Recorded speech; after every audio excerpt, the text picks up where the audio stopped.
Hi there. This is for the trans community or allies of the trans community. If you are neither of these things, I would ask you respectfully to continue scrolling. Unless you're curious, of course, and you may hang out with us. Do you think they're gone? Let's get on with it.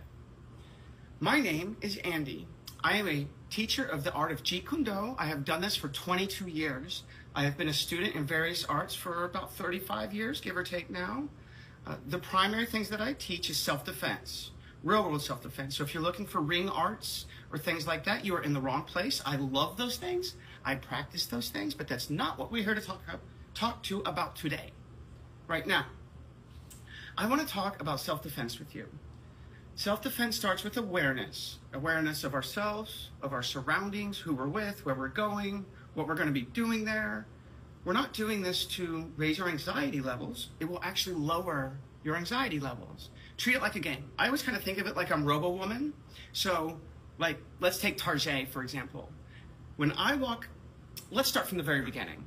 When I'm driving to Tarjay, let's say it's nighttime, I am going to park under the street lamp. That way, when I go in, I can see everything going on around my vehicle. Now, when I get inside, pretty easy to know where the exits are, but knowing the emergency exits is equally as important.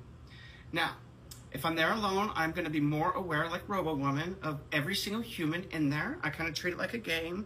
I'm going to kind of give you the up, down, and scan you. Are you a threat? Are you a friend? Are you neutral? I don't know you. Let's find out. Right now, it's not to say that I'm going to avoid people, but more often than not, I would say that's actually what happens.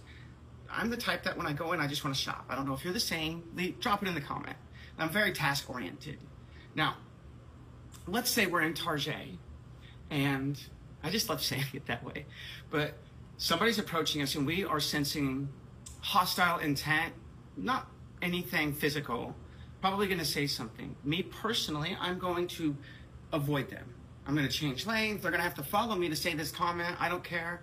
I'm not confrontational. I will also not run, but I'm not confrontational. Let me clarify. I will not run from a verbal confrontation. We're going to talk more about that in a minute, so hang with me. Okay, so let's say I can't escape though.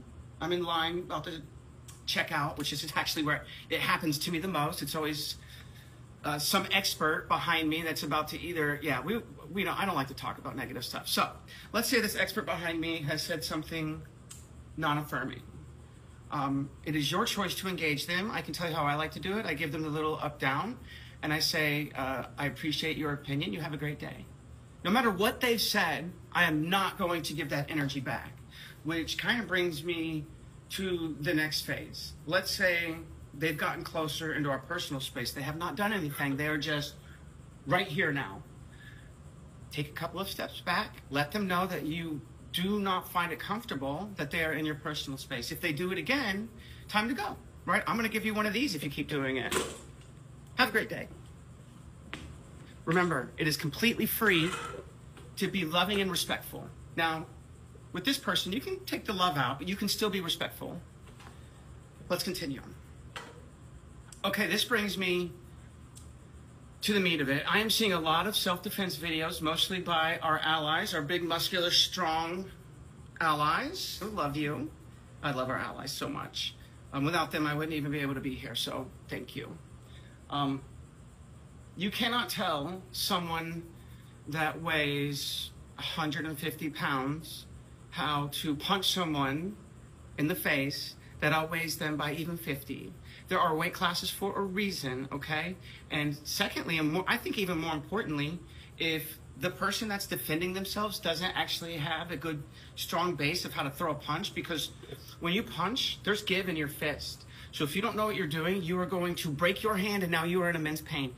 The very least fracture, which in my opinion is even worse than a break in some cases, right? So we'll go through that in a moment, but what I would rather you practice is escaping. So if that person's about to do something, Filipino Kali is the best martial arts, in my opinion, for escaping. You will hear people say, oh, but fights go to the ground. Just to clarify on the whole, the fights always end on the ground. Okay, one, no offense, you haven't trained very long. When I hear that statement, immediate amateur statement from either someone that just started or pretends that they have rank somewhere. There are red flags everywhere, right?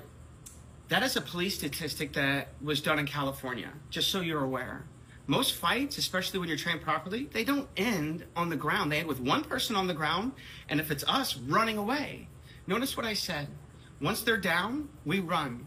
We don't know if they have a friend. We don't know if they have a weapon, right? We do not know these variables. I'm not really Robo-Woman, right? I can't scan their person and have x-ray vision, so it's time to go.